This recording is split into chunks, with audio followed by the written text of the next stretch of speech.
121 గజం ప్లాటు కేవలం 1,50,000 రూపాయలు మాత్రమే అండి. ఇంకెన్నాళ్ళు సిటీకి దూరం ఉందని చెప్పి ప్లాట్ కొనడం మానేస్తారు? ఒక్కసారి ఈ క్లిప్ చూడండి, తర్వాత మన సైట్ డీటెయిల్స్ అన్ని ఎక్స్ప్లెయిన్ చేస్తాం. కూకట్పల్లి ఎక్కడ కూకట్పల్లి అమీర్పేట్ ఈఎస్ఐ ఎర్రగడ్డ మధ్యలో అడవి ఎక్కడో కూకట్పల్లి. అసలు కూకట్పల్లి మనుషులు ఉంటారా? కూకట్పల్లి ఇక్కడ సదాశివపేటలో కూడా ప్లాట్ కోసం కొట్టుకుంటున్నారు. మొన్నటికి మొన్న కోకాపేటలో ఎకరం 100 కోట్లు ఎందుకు పోయిందో మీకు తెలుసా? ఎందుకంటే కోకాపేట్ పక్కన మనకి చిన్న చిన్న సెజ్లు అయితే వచ్చాయి. 600 acres సెజ్ అండ్ ఇటువంటి చిన్న చిన్న సెజ్లు అయితే వచ్చాయి. సెజ్ అంటే మనకి స్పెషల్ ఎకనామిక్ జోన్ అనమాట. దీంట్లో చాలా కంపెనీస్ అనేవి వస్తాయి. సో చుట్టుపక్కల చాలా ఫాస్ట్ గా డెవలప్మెంట్ అవుతుంది. ఈ చిన్న చిన్న సెజ్లకే ఎకరం 100 కోట్లు పోతే మన సైడ్ దగ్గర 13,000 ఎకరాల్లో నిమ్స్ ప్రాజెక్ట్ రాబోతుంది. ఎన్ని కోట్లు వస్తాయి? ఇన్వెస్ట్మెంట్ చేద్దామని చూస్తున్నారు, కానీ ఎక్కడ ఇన్వెస్ట్మెంట్ చేయాలో మీకు అర్థం అవ్వట్లేదు కదా. మీరు ఇక్కడ ఇన్వెస్ట్మెంట్ చేయొచ్చండి. గజం కేవలం మనకి 1,230 రూపాయల నుండి స్టార్ట్ అవుతుంది.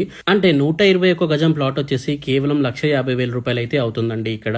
ఇంకా దీంట్లో 303 గజాల ప్లాట్ కూడా అవైలబుల్ గా ఉందండి. అది వచ్చేసి మనకి 3.75 lakhs అయితే అవుతుంది అనమాట. ఇక 605 గజాలు వచ్చేసి మనకి కేవలం 7,50,000 రూపాయలు అయితే అవుతుందండి.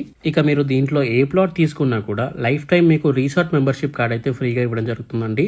ఇక దాంట్లో swimming pool, shuttle court, box cricket and children's play area and మనకి ఫుడ్ కోర్ట్స్ అయితే ఉంటాయండి. ఇవన్నీ మనకి 1980s థీమ్ లో అయితే ఉంటాయి అనమాట. ఇప్పుడు మీరు దీంట్లో ప్లాట్ తీసుకున్నట్లయితే ఆఫ్టర్ 2 years మీకు ఇన్కమ్ కూడా ఉంటుందండి. ఎందుకంటే దీంట్లో మ్యాంగో, సపోటా, జామ, నేరేడు, కొన్ని వెజిటబుల్ ప్లాంట్స్ కూడా వేస్తున్నారండి కంపెనీ వాళ్ళు. వాటితో మనకి 2 years తర్వాత క్రాప్ అయితే వస్తాయి అనమాట.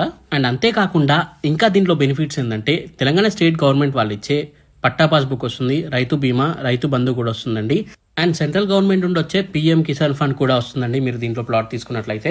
ఇక మన సైట్ వచ్చేసి మనకి నారాయణఖేడ్ లో అయితే ఉందండి. నారాయణఖేడ్ కూడా చాలా ఫాస్ట్ గా అయితే డెవలప్మెంట్ అవుతుంది అనమాట. ముందే మీకు చెప్పాను కదా, ఇక్కడ మనకి నిమ్స్ 13,000 ఎకరాల్లో అయితే వస్తుంది. ఇక్కడ కూడా మనకి ఫ్యూచర్ లో కోట్లలో రేట్లు అయితే పోతాయి అనమాట. ఇక నారాయణఖేడ్ పైన గవర్నమెంట్ కూడా చాలా అంటే చాలా దృష్టి పెట్టిందండి. 300 ఎకరాల్లో అర్బన్ పార్క్ వస్తుంది అండ్ నారాయణఖేడ్ రింగ్ రోడ్ వస్తుంది. మనకి హైదరాబాద్ నుండి నాందేడ్ వరకు 6 lane హైవే అయితే ఉంటుందండి. ఆ 6 lane హైవే కానుకొని నాందేడ్ హైవే నుండి నారాయణఖేడ్కి 4 lane హైవే వేస్తున్నారు. చాలా డెవలప్మెంట్ అయితే చేస్తుందండి గవర్నమెంట్. చుట్టుపక్కల మనకి ఇంకా బీదర్ ఎయిర్పోర్ట్ కూడా చాలా దగ్గరగా అయితే ఉంటుందండి. ఒక్కసారి ఆలోచించండి, సరైన ప్లేస్లో ఇన్వెస్ట్మెంట్ చేయండి, సరైన లాభాలు పొందండి.